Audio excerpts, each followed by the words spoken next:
Hi guys, welcome to How to Solutions YouTube channel. In today's video, I'm going to show you how you can change color of each page in Microsoft Word. Before getting into this video, must subscribe to our YouTube channel and click on the bell icon. So the first step, you need to click on Insert and click on Blank Pages. So here you can see that I have 3 pages.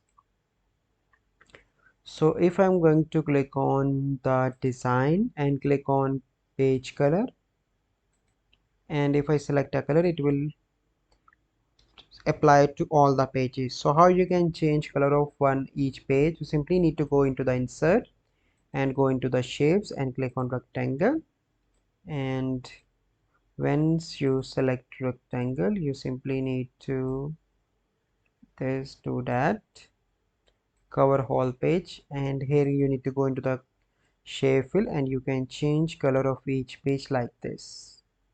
Let me make this blue. Go into the insert, go into the shape, select rectangle, and let me change color